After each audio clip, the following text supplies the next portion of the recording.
What's up, friends? Welcome back to my channel. So excited to have you here.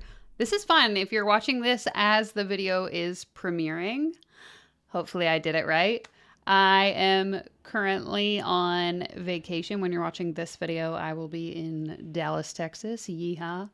And then I'm traveling to Asia for a few weeks. So in lieu of not being able to go live for the rest of the month of April, I figured I could do a very similar setup here, pre-recording the live video essentially, so that we could still hang out at 4 p.m. Pacific on Mondays. If you're not watching this at 4 p.m. Pacific on a Monday, that's okay too. But thank you so much for being here. If you are new, my name's Danielle. I make a ton of content here on YouTube, specifically talking about problematic or questionable behavior found in the life and business coaching spaces. I typically go live every Monday at 4 p.m. And then I also sprinkle in a little pre-recorded content, usually at least once a week. So excited to have you here as per usual. I just have one question for you all before we get started. Raise your hand if you want to get rich. Who's ready to get rich? It's me. Okay. So for today's video, I actually put a question out on Reddit a few weeks ago. If you didn't know, I have a subreddit for this YouTube channel. I will have it linked in the description down below. And in the subreddit, I asked specifically what content you wanted me to react to for these videos. So someone was kind enough to recommend that I take a look at this particular individual's masterclass. And unfortunately, because I put that poll out a few weeks ago, the masterclass itself is no longer available. However, we're still going to take a look through the sales page. We're going to listen to an episode of this individual's podcast. And just to prove a point, I'm also going to show you how many emails this person sends me. It's actually wild. So again, if you are new here, I have a burner email that I use and I have used on multiple live streams where I will go and essentially like sign up for these people's email list. So I had mentioned a couple weeks ago on stream that this email inbox has like over 1,500 unread emails. And sure enough, as I was preparing for this video, I was searching this particular individual's name inside my email inbox.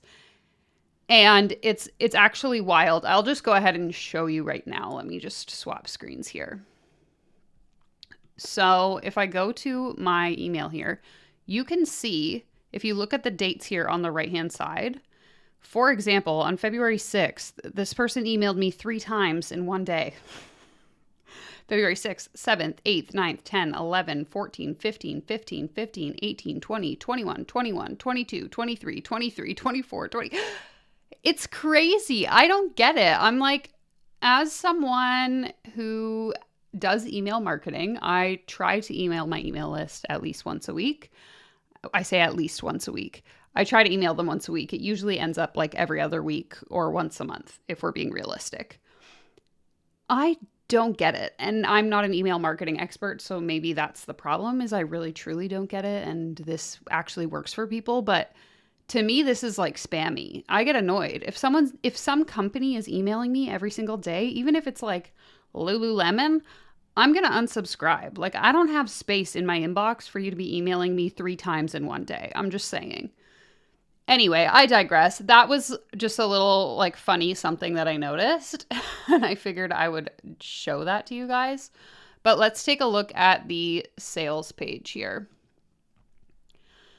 So this program, I believe, because the webinar that I tried to sign up for but missed was about like how to create and sell your own digital products. So I assume that, given the title Launch Magic, as you see here on the screen, I'm going to assume it's talking about like how to launch our digital products, but I haven't actually looked through the sales page yet. So we're going to read it all together. So again, unfortunately, we missed our chance to sign up, which is just so tragic, but let's go ahead and see what else is in store. So Launch Magic, ready for a sustainable, successful way to sell your offer? Join me inside Launch Magic to create a rinse and repeat launch strategy for more sales of your digital product, more on-demand cash injections, and more freedom in your business anytime you want it. This sounds very similar to the person, program thing that we watched 2 weeks ago about the like passive income, build a course on or sell a course on autopilot. You know, if you missed that stream, basically this woman was saying that she has the secret to helping you build authentic connections using automation, which in itself, in my opinion, is like an oxymoron, because how can the connections be authentic if we're doing it using an automated system? But anyways, so again, unfortunately, the doors are closed, so I guess we'll never know. But very similar to every other sales page we've looked at on this channel, this person allegedly was able to get 30 people to sign up and make $41,000 from her launch. Crazy. So let's see. Click if you're a first-time launcher, if you've launched at least once before. Let me guess, the program's for both. Let's see. Okay. If you're ready to add a digital course, group program, or membership to your business for a scalable stream of revenue, huzzah, but you've been struggling with blah, blah, blah, blah, blah. Your inbox is full of emails and tons of information. Yeah, my email inbox is full of emails because you won't stop emailing me, lady. Each one insisting you take a different approach than the last. Whoops. What you're looking for is someone to show you how to launch the product from start to finish. So what, is this program going to be for everyone? Before I click to this next box, I want you to let me know in the comments, is this program for everyone? Because we're about to find out. Click here if you've launched at least once before, you've created a digital product. Oh my God, the design of this website is so stupid. Every time I click, it just goes away. You know you're leaving money on the table by not having a repeatable, rock-solid method. Chances are you've been wrestling with some of these questions. The bottom line is you already know the basics. Now you're looking for a strategic approach to create sustainable, reliable profit of your digital products. Okay. Sound like you? Ugh, I hate this. I am sure I've gone on this rant many, many times, so I'll try to keep it brief. But as a business owner, your business, your product, your service, whatever it is you're selling, should not be for everyone. The hardest way to sell something is to try and make it appeal to everyone. And I don't know, maybe this woman has success in selling to everyone, but generally speaking, if you're like a beginner and you're trying to model what these successful people are doing, this is not the way to do it. Like, I just find it so irritating when it's like, my program's for anyone. I can help you do anything, and everyone's going to be so rich when they finish, and it's so great. I hate it. Okay. Sound like you? Excellent. You're in the right place. Of course it sounds like me, because these could apply to so many different people. Ugh. And in even better news, you're closer than you think to consistent cash injections and more freedom in your business. But here's the thing. Whether you've already created your product or you're still fleshing out ideas for your offer, one thing is for sure. Your digital product won't sell itself no matter how brilliant it is. Well, no, duh. Anyone who has a business, whether you're selling digital products, you're selling a service, you're selling a product, no one cares about you. No one cares about your business. The only way people are going to know to buy from your business is if you tell them about it. This isn't revolutionary. Just because you have a great product doesn't mean people will buy it. Well, obviously not. And if you think that way, I'm sorry, but you're the problem. To sell your digital courses, memberships, and group programs, you need one thing that's likely missing from the picture right now, and that's a simple, repeatable process to get your offer into the hands of your ideal customer.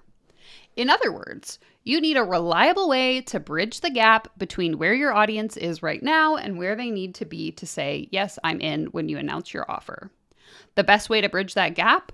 With a strategic launch plan to warm up your audience and welcome right fit buyers into your offer.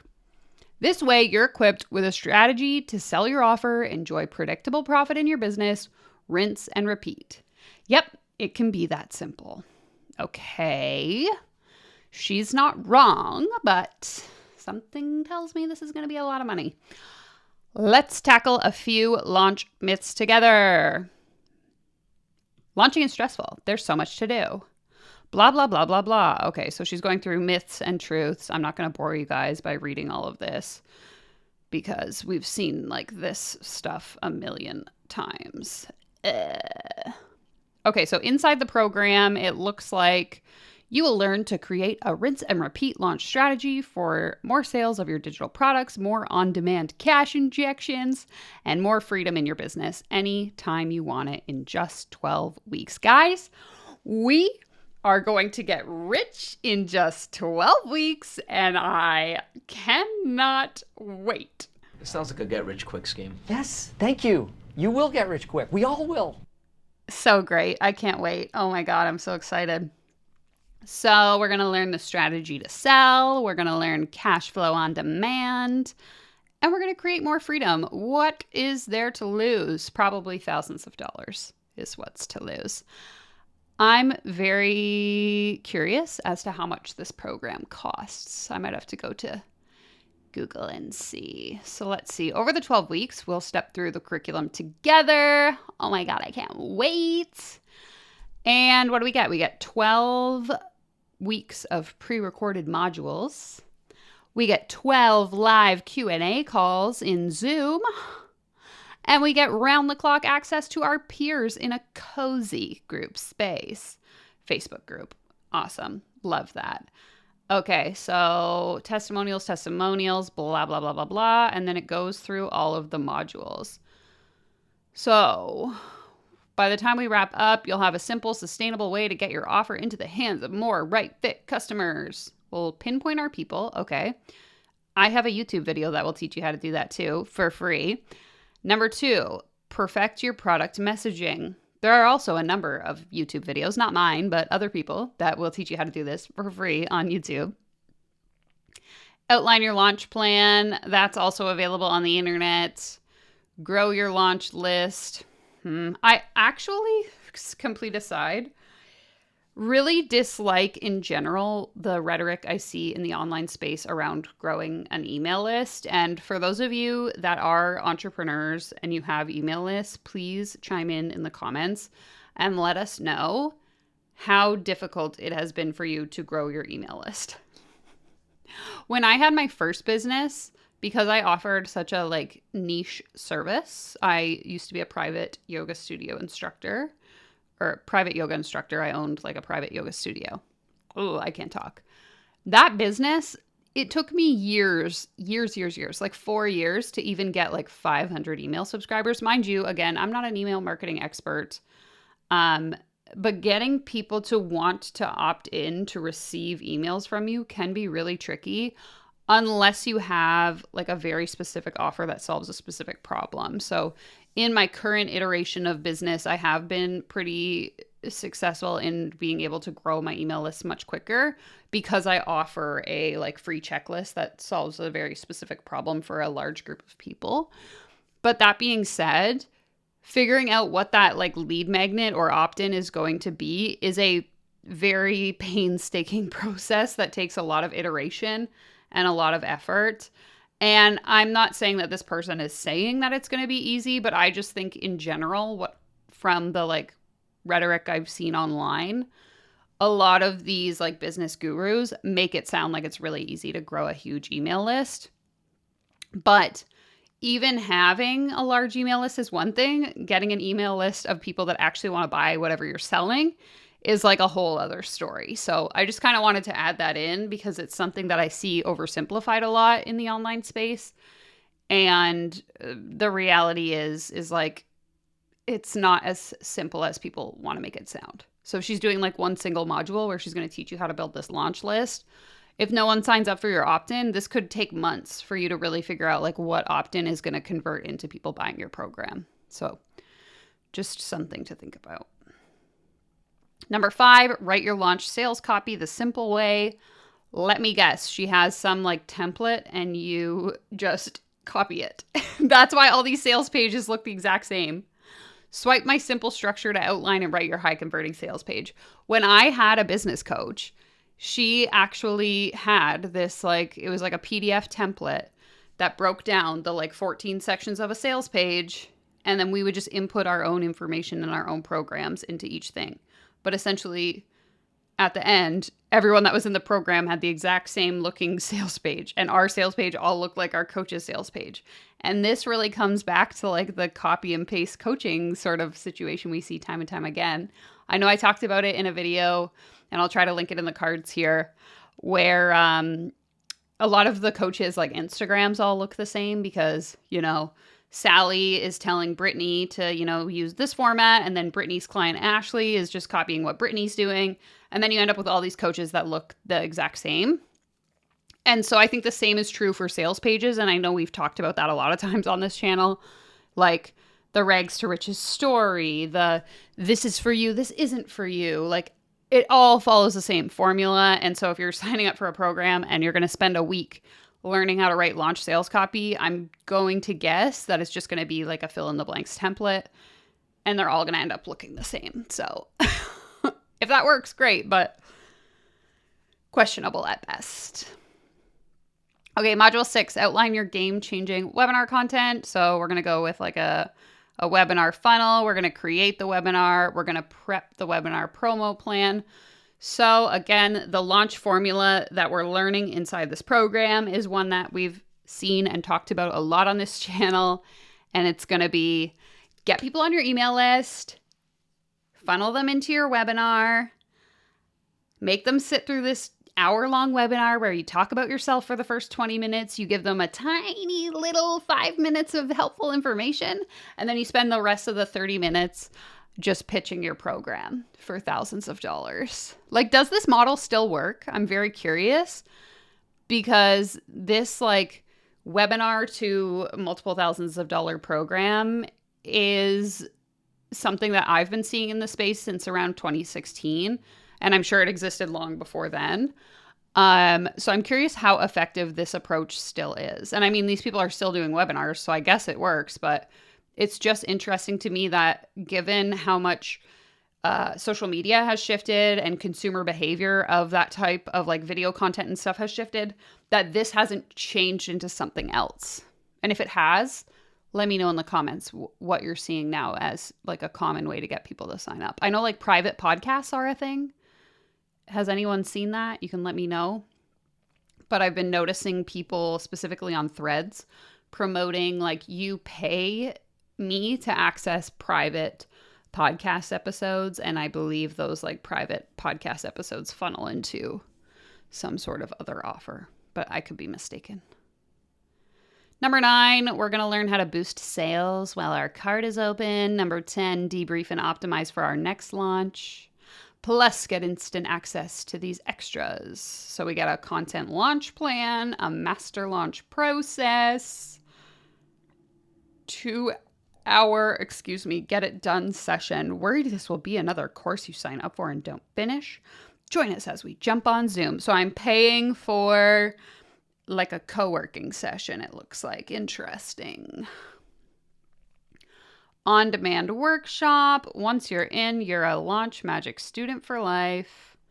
So we get lifetime access. So many success stories. Oh. And again, what if I've already launched? Will this help me? Of course it will. I haven't created my product. Will this help me? Absolutely it will. I want to launch a course. Is this relevant? Of course it is. This product is for everyone doing anything. Hi. Okay. So more testimonials, and then that seems to be the end of it. So I figured we could listen to this like 13-minute podcast episode, and then that'll be what we do for today. So this episode is titled No Idea What Else to Sell, 5 Places to Find Offer Ideas That Sell. And it's only 13 minutes, so I figured we will give it a go and see what we can learn. So the description here... Walmart is the number one place. Sorry about that. The description here says, want to add more offers to your business but not sure what to sell? It's important to think about your offer suite strategically. Consider the journey that you're taking your ideal client on, because it's a whole lot easier to help the same person multiple times than trying to reach new people all the time. That's why you should email them 5 times a day so they don't forget about you, okay, guys? In today's episode, I'm sharing 5 different ways to find offer ideas you can sell to your audience. Let's see. And I don't have Spotify Premium, so we might have to listen to some ads. Place to save on groceries. Can I mute the ads?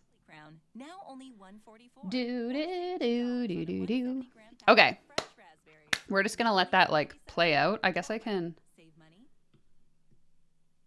I turned the system audio off, so hopefully you guys can't hear it while the ad plays.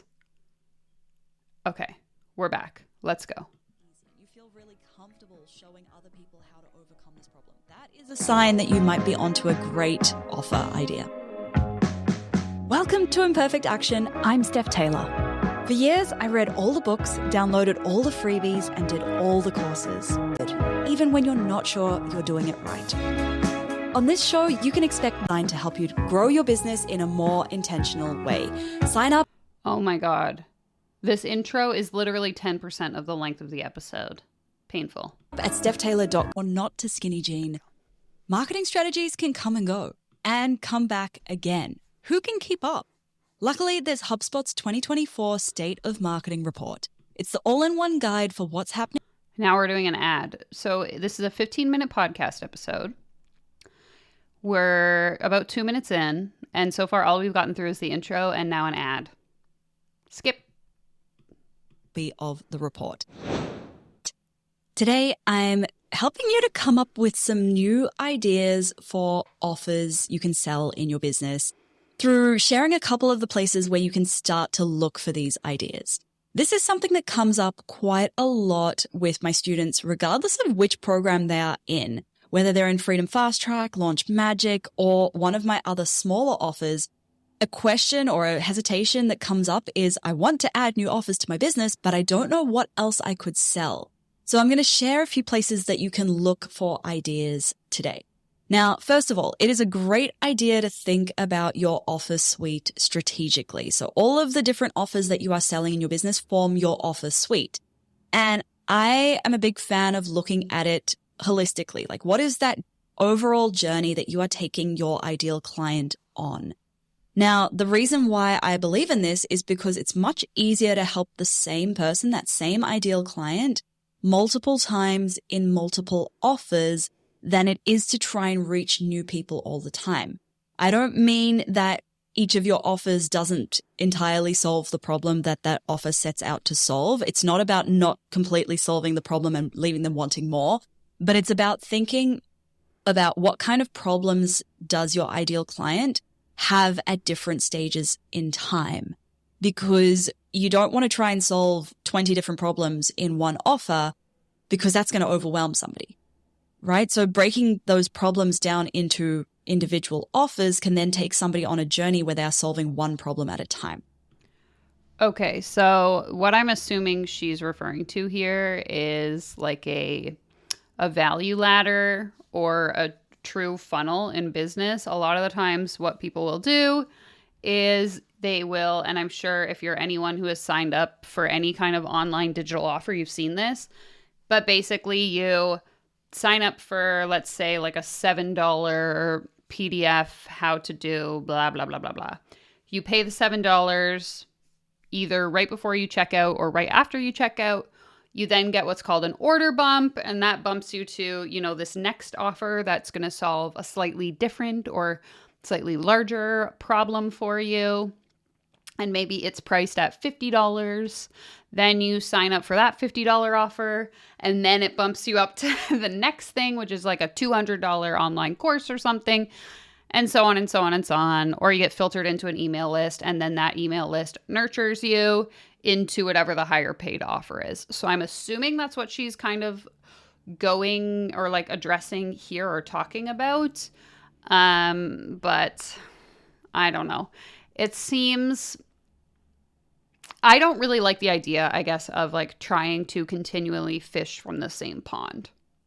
And by that, I mean like, if you watching this video, I sell an online course. It's $50. It's called the Canadian Business Builder. Let's pretend you buy that from me. If then a week later, 2 weeks later, a month later, I'm trying to pitch you my next offer, something else, something, higher up the ladder, and then you buy that thing, and then I'm trying to sell you, like, it just seems weird to me to like try and gouge the same people over and over and over again. But that's just my personal approach to business.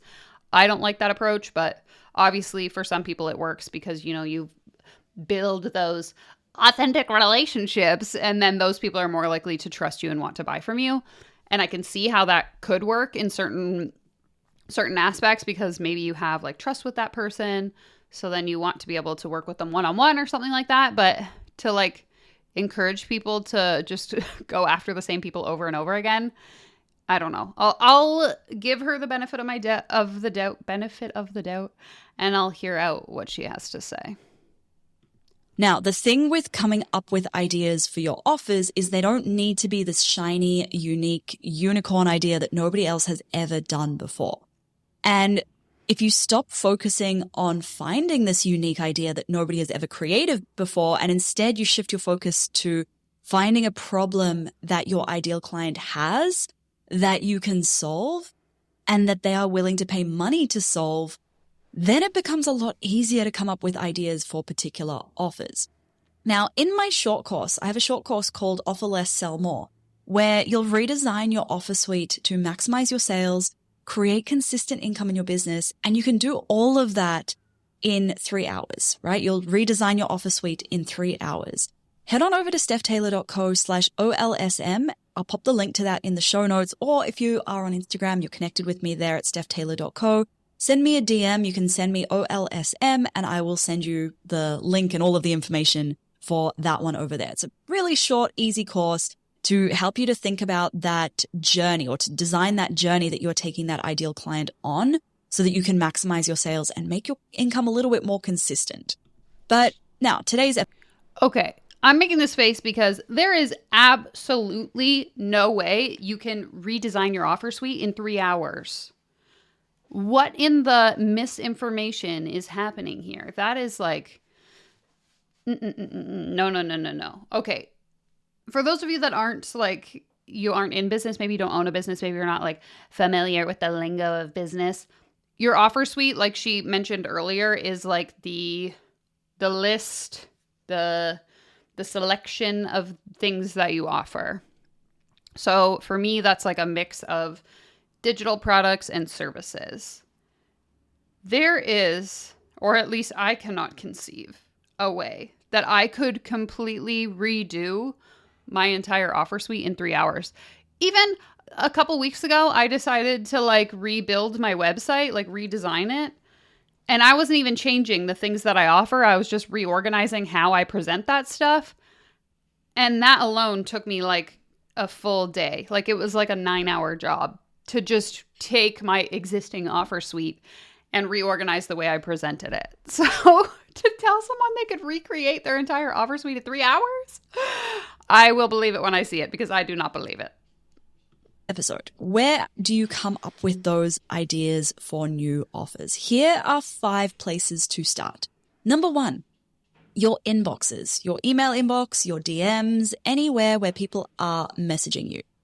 What are people in your inboxes asking you for help with? What kinds of requests for help or requests to work with you are consistently landing in your inbox? What are they inquiring about? Are you potentially in a situation where you are turning people away because you can't help them? This could be a great place or great suggestion for a new offer. So for example, many, many years ago, like we're going back to 2017 now, I had a Facebook ads course. I launched a Facebook ads course. The reason I did this wasn't because there weren't any other Facebook ads courses out there, but I had people who were reaching out to me. At that stage, I was working one-on-one with clients in a marketing capacity, and I had people reaching out to me with really small budgets wanting Facebook ads management. They were like, well, I have $100 a month to spend on Facebook ads. And I knew that they would be better off spending that $100 on Facebook ads themselves rather than paying me $500 to manage their $100 of Facebook ad spend. So instead, I created them a course teaching them how to DIY. That is an example of creating a new offer where I could see that there was a bit of a gap, but I didn't have another way that I could help them. Another thing.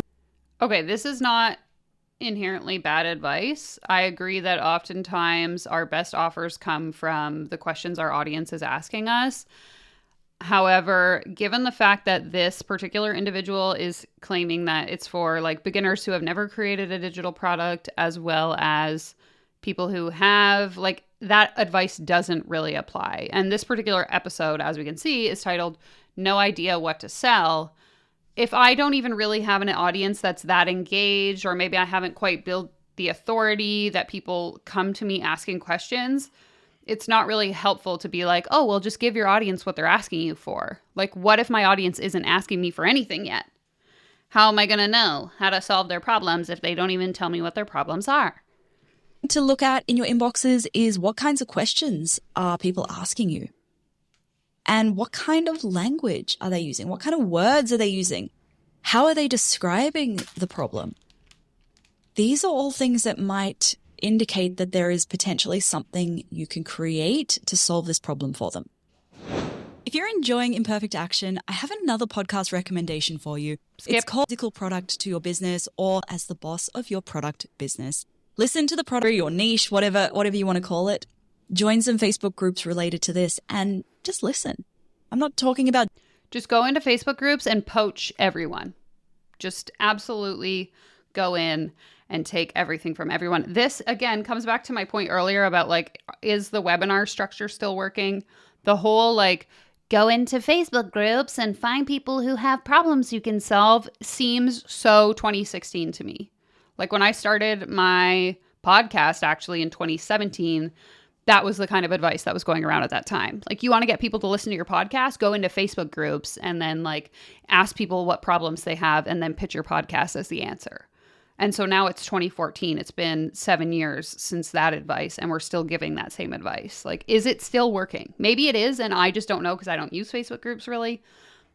If you're watching this and that's your strategy, please let me know. I would love to be wrong, but it just seems dated to be giving this advice. It's like the impression I'm getting from this individual, again, I don't know this individual. This is the first time I've ever come across their content, is I built my business in 2017, and this was the strategy I used, and so I'm going to keep teaching that same strategy.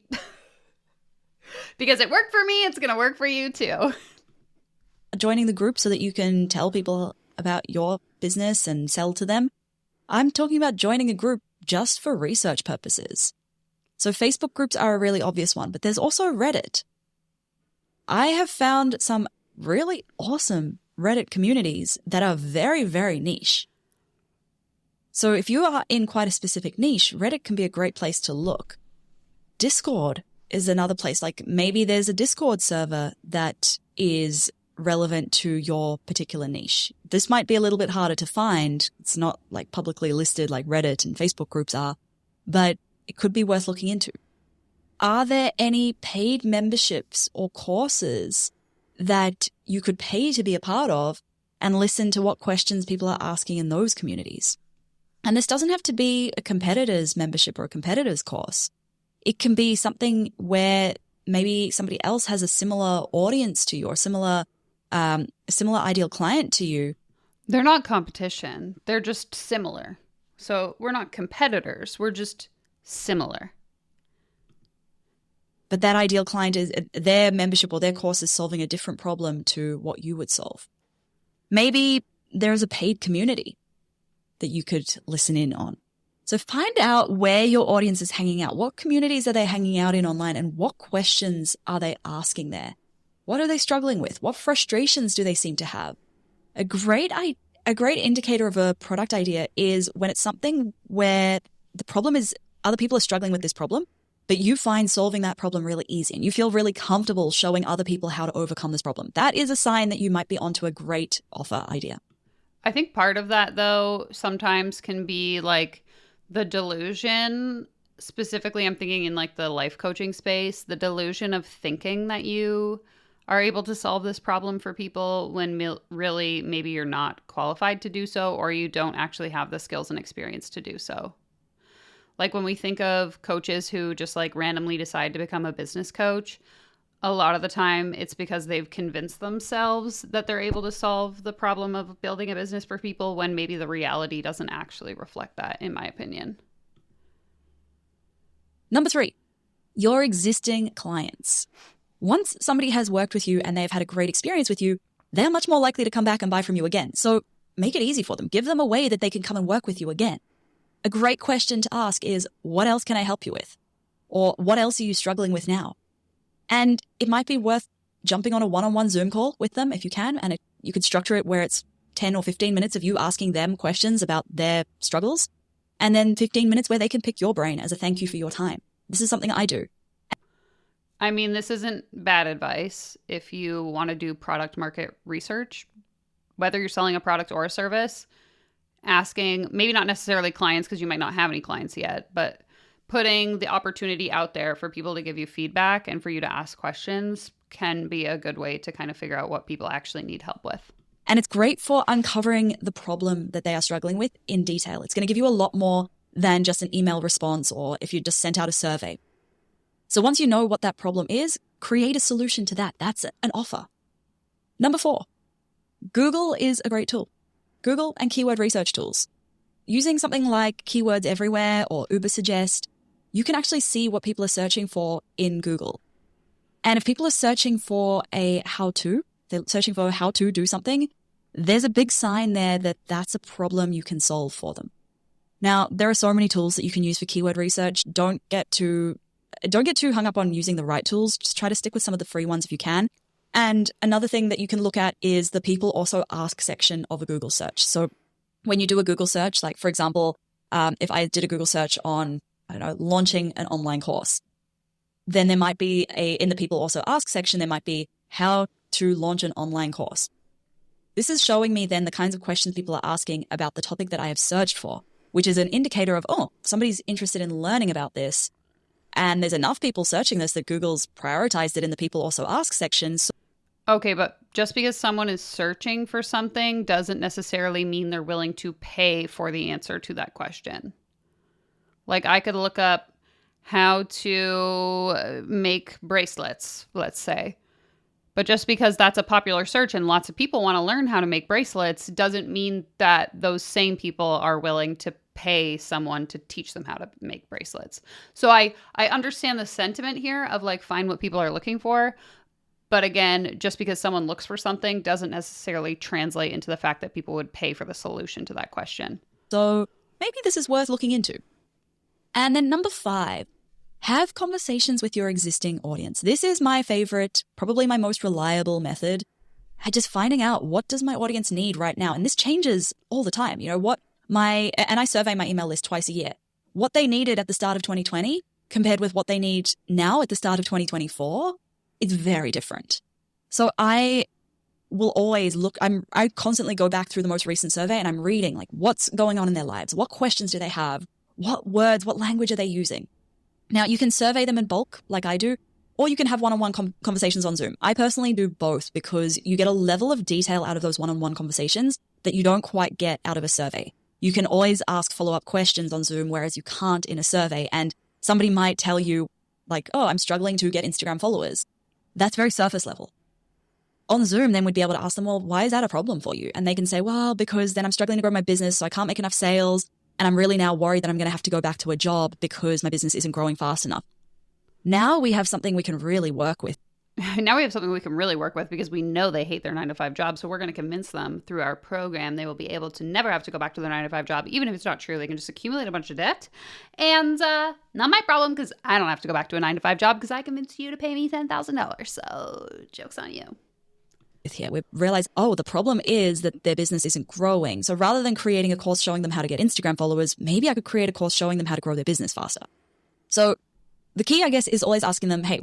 But again, just because you understand what questions people are asking or what they need help with, does that mean that you are actually qualified to give them the answer to that question? Because I can do all the market research in the world. And if I'm discovering that the reason why all of my followers aren't building their business or not able to get clients is because their website copy sucks, I, Danielle Ryan, am not qualified to help them rewrite their website copy. So even knowing that, I know they don't know how to present their offers and speak about it in a way that makes people want to buy, I can't help them with that. So knowing that that's the problem they face isn't really effective, because what's going to happen if I know that and I'm so focused on creating this product is I'm going to create a digital product that doesn't really help them solve the problem because I'm not qualified to be the one giving the answer. So I think it's kind of dangerous to be encouraging people to just figure out what questions or problems people have that they're willing to pay for and then create the solution. Because what if you don't have the skills or the expertise to provide that solution? Again, it's the classic example of coaches convincing themselves that they're capable of doing anything and being anything as long as they mindset hard enough. So I guess my broke mindset's going to keep me broke because I don't believe in myself hard enough. What are you struggling with? How can I help you? What questions do you have about whatever topic? What are your goals for your business? What are your goals for your life? What are your goals for your fitness this year or this month, or however you want to frame that? Ask them these questions. And if you're doing this on Zoom, you can ask follow-up questions. If you're doing it in a survey, you'll probably get more responses, but they will be more surface level. And you probably need to use a little bit of your own power of deduction to figure out what the real problem is, right? So, when somebody tells you in a survey what their struggle is, you've got to take that with a bit of a grain of salt, because often what they think they're struggling with isn't actually the real problem. Like the struggling to get more Instagram followers problem. That's not really the real problem. That's the symptom of the problem. Or I guess that's a part of one of the contributing factors to the problem. But the actual problem is they just want to make more sales, and they don't know how to make more sales, and they've equated more Instagram followers with more sales. Okay. So you do want to look a little bit deeper than what people just tell you in those surveys. So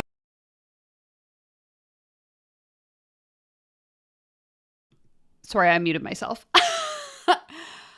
Again, if you don't have the knowledge or the expertise, you're not going to be able to discern that because Sally is telling you she needs to get more Instagram followers, that the real problem is she wants to make more sales in her business.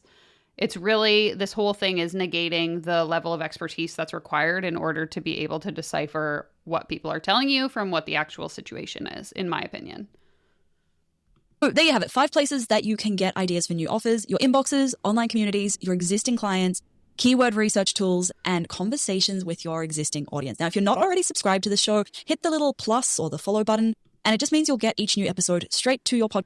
Okay. And then she's just going to pitch her podcast for the next 30 seconds. So that wasn't horrible. I mean, I don't think that it's a podcast, so it's free to listen to. She didn't say anything inherently problematic. I just don't really agree with some of what she shared because I think it's kind of ineffective. Again, especially if she's saying that like her offers are for everyone, beginners, not beginners. A lot of that advice doesn't pertain to people who don't already have a business and are getting clients and making sales, in my opinion. Before we wrap up here, I'm just going to do a quick search here and see if there's any information on Reddit about this woman, but it doesn't really look like there is. So if anyone, perhaps the person who sent this to me, if you have any details that you could link in the comments, I would appreciate that. And I don't know, if one of these days I can get access to one of her webinars, we could always sit and watch that together. But I hope you enjoyed this live react premiere. I know the setup is a little bit different than my regular pre-recorded content. It's very similar to my live streams is what I was hoping for. But that's going to be it for today's video. I have another video coming out later this week, hopefully, and then I'll be premiering another live reaction next Monday, 4 p.m. Pacific. So stay tuned for that. Take care, comb your hair, and I will see you in my next video.